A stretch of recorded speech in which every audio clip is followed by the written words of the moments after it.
It's week 2, 49ers versus the Vikings. Who are the biggest threats?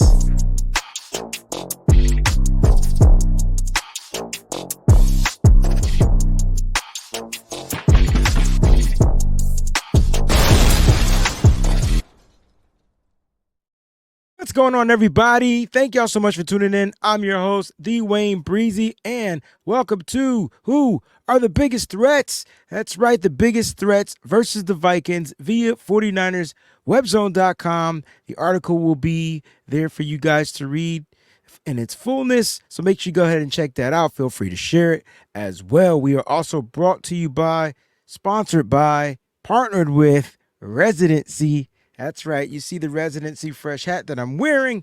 You can go to www.residency.com. Use the promo code SFBreezie. All right. So let's not waste no time. Let's get to these biggest threats because I'm curious to know who are the biggest threats. And it took me a second to go through the Minnesota Vikings roster. I had to watch their first game against the Giants. I had to factor in the fact that they were playing the Giants.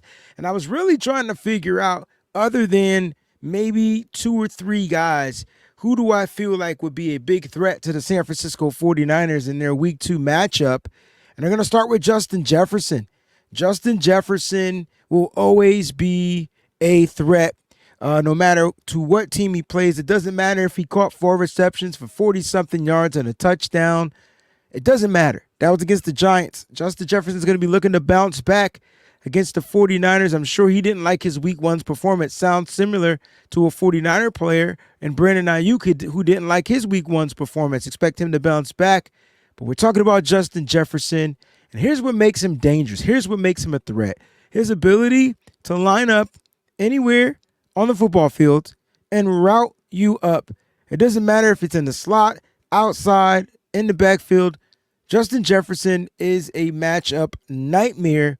The 49ers are going to have their hands full because the 49ers like to play off. They like to play underneath coverage where they're playing back a little press man zone type of coverage. And so if you allow Justin Jefferson with space, he's going to eat the space like it's the final frontier. You don't want that. You don't want that. So Justin Jefferson, you got to find a way to limit him. I don't think you'll be able to stop him, but you got to find a way to limit him. The New York Football Giants found a way to limit him, and now the 49ers are going to have to find a way to limit him, because if you don't, he will go off. Yeah, we don't need him dropping bombs. He'll be at home, and we don't need that. Aaron Jones, running back Aaron Jones, man. Aaron Jones is familiar with the 49ers. The last time the 49ers saw him was in the NFC divisional round, Packers, Niners. Aaron Jones had a big game, over 100 yards on the ground, caught some passes in the air. Aaron Jones is good and familiar with the 49ers defensive front, which will look a little bit different this year, and he's playing on a different team. He has a much better offensive line, I think, in Minnesota, and his week 1's performance against the Giants said it was. He had 94 yards off of like 18 carries, almost had 100 yards. Coach O'Connell decided to pull him out, to save him. But here's his strengths. Aaron Jones is quick. He's a one-cut guy. He likes to get outside, so he's an outside zone runner. I think the Niners are going to have to find a way to prevent him from getting to the outside, because if he gets to the outside, he's going to have that ability to turn up the field, and the Niners are going to have to be there. Also, if he gets to the outside and the Niners do contain the edges, he's going to cut back to the middle of the field. So the Niners got to find a way to take away the run. They took away the run week 1 against Breece Hall. I don't have Aaron Jones in the same caliber as a Breece Hall, but he is more of a veteran. He is a veteran, and he does have some of the same capabilities of Breece Hall. He's a great pass-catching running back, good running back as far as pass protection, and he's a running back. So they're going to have their hands full if they can't stop the run. So the Niners are going to have to figure out how to limit Aaron Rodgers, maybe put their tools in on just taking him away, eliminate Aaron Rodgers, and then force Sam Darnold to have to pass the ball, and then they could play pass coverage. So that's what I'm looking for. Got to beware of this guy right here. Again, he has big games against the 49ers, and so they got to figure out how to eliminate him so that he's not a big threat. This guy's been playing football for about 37,450 years. I'm talking about Harrison Smith. He's not an all-pro safety, but he's definitely a Pro Bowl, 6-time Pro Bowl safety, and he knows the Niners very well, and he usually always plays well against the San Francisco 49ers. Unfortunately, his teams usually come up short, but they didn't come up short at home last season. Last week against the Giants, he had an interception, about 7 tackles. So he's all over the field, and you can't ask for more in a safety. Now, he's a versatile safety. The Niners know all about versatility when it comes to this position, but where he's most dangerous is in that box. And as much as I love Jordan Mason, I don't want my man Harrison Smith coming downhill tackling Jordan Mason, because that's going to be a thump on thump. May the best thump win. I will have to say I probably would have my money on Harrison Smith. He just understands football. Harrison Smith is a dynamic safety. Again, he's a dual threat.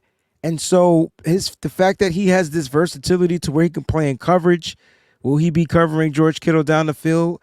Probably not. They'll probably use more of the free safety on Kittle, but he can play free safety. He can cover. He does have pass deflections. He does have interceptions. So he is a coverage safety, but he's mostly dangerous in that box. Got to figure out what to do with this threat of Harrison Smith.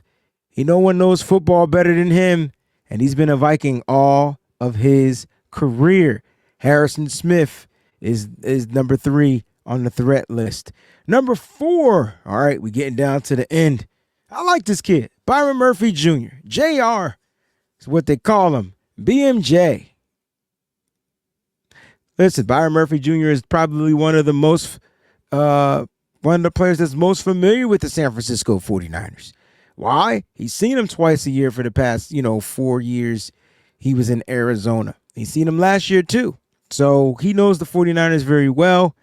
In Arizona, they were probably trying to figure out how to use him. Are they going to use him in the slot? Whether use him outside, left, right? He's got the versatility in him. And the cool thing is he matches up. And so he's going to be all over the field, depending on which receiver you line him up with. You might want to get physical with him when it comes to using a Deebo Samuel. If he lines up in the slot, Jawan Jennings, and then he can line up outside, and he'll be dealing with Brandon Ayuk. So this kid is a missile. He can tackle. He does not miss a lot of tackles. That's the one thing he's sure known for, tackling. And he's known for his pass deflections. So even if you think you got him beat, he's able to get the hand and head around there to get the hand on the ball to break up the passes. Byron Murphy Jr. can be a threat. Again, he knows the 49ers, but on the flip side, the 49ers know Byron Murphy Jr. And last but not least, I'm going with the rookie, Dallas Turner, their first-round pick. Now, here's what makes him a threat. The fact that he doesn't start, and he's coming off the bench as a rotation. And when you got speed coming in off the bench, fresh and ready to go, that poses a big threat for me, especially if they line him up on the right side with Colton McKivitz out there, who struggles against speed rushers. All right, he struggles against speed rushers. This kid is powerful. This kid is fast. He ran a 4.46 in college. He's a former Roll Tide. He's a Crimson Tide, right? Alabama kid, and he's a problem. And so I don't want the 49ers to overlook this kid just because he doesn't start. He played 36 snaps against the New York Giants, but he also had 3 tackles. 1 was for a loss. 1 was a sack. This kid was a problem with his limited snaps. I expect him to have limited snaps again because they have a good rotation in the outside linebacker department. And so if he's fresh and healthy and coming off the bench, he can provide a nice spark for the Minnesota Vikings, and he will be a threat to the San Francisco 49ers because this will be somebody fresh coming at them, rushing their passer. So the 49ers are going to have to do a good job as far as taking him away, maybe chipping him with some tight end help, maybe some Eric Saubert, some George Kittle. We shall see. But look for this kid to be a problem in the NFL, and let's hope he's not a problem for the 49ers. Those are my biggest threats, my 5 biggest threats: Justin Jefferson, Aaron Jones, Harrison Smith, Byron Murphy Jr., and Dallas Turner. Let me know what you guys think in the comment section of the show. All right, leave me a comment. Let me know. Do you have anybody not on my list that you feel may be a big threat? Is it an offensive lineman? They got a star-studded offensive line. Let me know. I would love to know. Don't forget to check out the article over at 49erswebzone.com. And make sure you check out our partners and sponsors over at Residency, www.residency.com. Use the promo code SFBreezie. Save on your total purchase. Till next week, week 3, we'll be back on who are the biggest threats for the San Francisco 49ers.